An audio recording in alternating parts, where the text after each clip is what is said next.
Hey, hi, hello, hey, hi, hello, hi. My name is Onepeg. In this video, we have patch notes. We have patch notes. There is a hotfix that is going on right now that SDF is implementing. It will be up somewhere around 11 a.m. Eastern Standard Time, somewhere around there. This is an interesting patch. Cliff notes for those people that don't want to go through every little bullet point. Rogue Smokepot is getting a pretty heavy nerf. Demon Form is going to have a movement speed penalty applied to it, and there is going to be the removal of the dungeon rotation and free choice for everyone once again.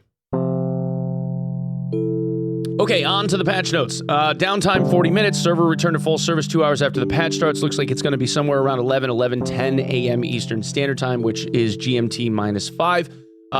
Poor server performance and crash fixes, logic that could be exploited as cheats, fix an issue where multiple groups of malicious players could easily access the same session, fix an issue where the server would become unstable and all times would be lost, and all items, would be lost when returning to the lobby.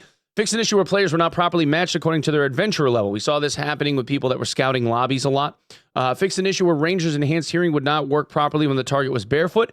Fix an issue where invisibility did not turn off. So this was an interesting bug, actually. This one was neat. If you were someone that had just shy of 15 knowledge, the amount of knowledge that you needed in order to be able to drink an invisibility pot. So you're a barbarian with 13 knowledge, you have a bard with you, and the bard has that aura that gives you the +2 knowledge stat. So now you can drink the invisibility pot. If you, or a mechanic similar to this, if you took that invis pot and while you were in the act of drinking it, you walked outside of the aura, the invis pot would apply, but then you could walk around and attack things and do like full activity, damage stuff, whatever. Mobs wouldn't see or attack you during the duration of the invisibility potion, and it would last the entire duration of the invisibility potion. So you could quite literally run around and beat on things invisible.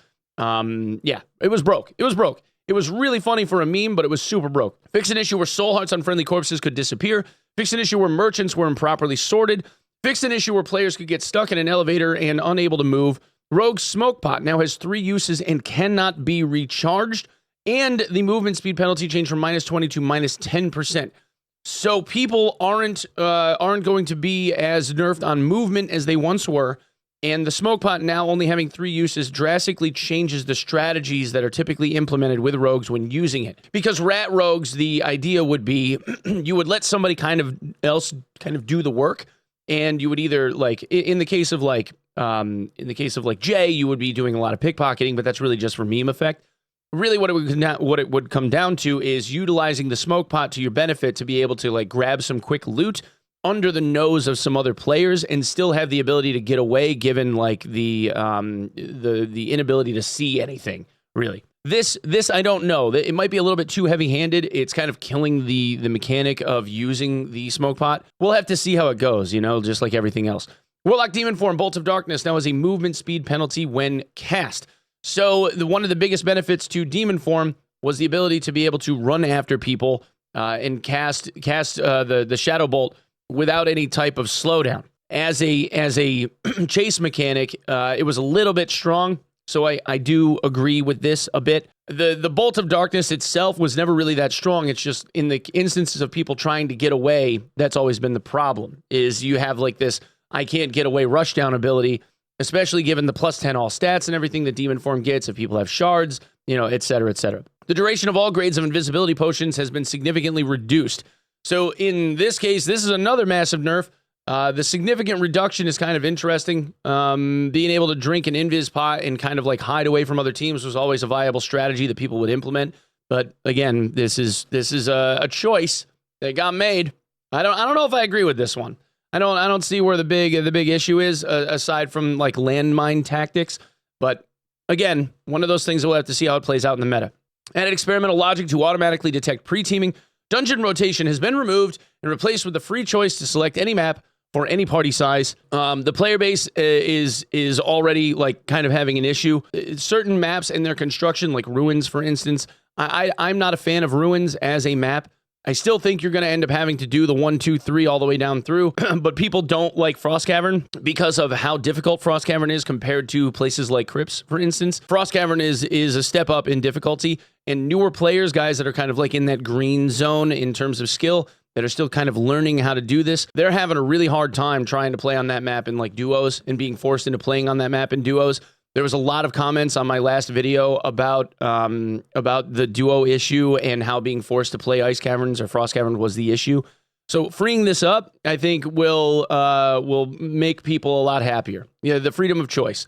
And I think and honestly, if we're all like being bros, okay, the issue with Dark and Darker is population, right? The more appealing Dark and Darker and their dev team can make the game, the more people will obviously want to come and play the game. So it's kind of on the devs, while giving the freedom of choice, to make a game that's enticing enough and alluring enough and deep enough for all of us to want to continue to keep playing it, isn't it? That makes more sense to me than trying to be restrictive, I guess. Anyway, adjusted walls and platforms in the ruins. So this is probably something to do with Rogue Double Jump and getting to places that the devs weren't intending, like being able to kind of jump up the castle walls and get into where the treasure chests are without ever having to deal with the Skelly Champ, stuff like that. Our investments in improving the technical quality of the game have finally started to pay off. The hotfix addresses numerous lingering technical issues and bugs. Let's see. We've been working on several back-end projects we'd like to announce. We plan to open a migration tool to allow players to transfer their Chaff Games account to Blacksmith. Starting from 5 a.m. UTC on March 4th, players with an open Chaff Games account will be able to transfer their account to Blacksmith through our official website. Second, we are near completion on the official test environment that we plan to release early next week through the Blacksmith launcher, as we promised for our Hold the Line supporters. We hope you can join us as we test out the new Deathcam replay system. Thanks again for your support. So, we also have an answer on where's the PTR, player test realm. Now, granted, all right, I understand. Yes, this is a beta test game, alpha test game. Aren't we all testers? Yes. But just like how Star Citizen works, when they're looking at tinkering with or trying out brand new mechanics, new ideas, things that could be game breaking or not, we don't really know. And the devs obviously don't have that large of a testing team. They're a 35, 40 dev hands to keyboard team. They only have a couple handful of guys that would be able to actually do the testing, as opposed to thousands of people like all of us. So putting this on a test realm instead of pushing it off to live service gives us the ability to be able to test like new mechanic ideas. It gives them a lot faster of a patch cycle. It's something that they could be pushing patches to on like a daily basis if they wanted to, and constantly be tweaking things and let us kind of break shit in order for them to then push it out. So in cases like dupe bugs, for instance, if we're able to find those on test builds instead of the live push builds, that means that the rest of us aren't getting our accounts rolled back and pushed back, and then, extending game time for leaderboards and all the other shit that we've had to deal with recently, right? I think it's a win-win for everybody. And it also answers the question of what did that line mean when I bought the Hold the Line edition. That's what I have for this one. Thanks so much for coming and checking it out. Thank you so much for lending me your eyeballs and lending me your ear holes. Somebody in the comments on the last video said that I should say that. I thought that was funny. But I will be live as soon as this video is live. Not playing Dark and Darker today. Final Fantasy VII Rebirth is out. I was kind enough, or Square Enix was kind enough to sponsor me to play the game super early yesterday. So I'm actually about 13, 14 hours into the game now, and I'm going to see it all the way through. We're going to try and 100% this thing. Get all the way through the story, try and get all of the unlocks and all the summons and stuff. I think it'll be really cool. It's my favorite game of all time. So if you would be kind enough to come by and check out the stream, that would be amazing. I would love you all for doing that, for even just lurking. You definitely are one of the real ones, and I will love you forever.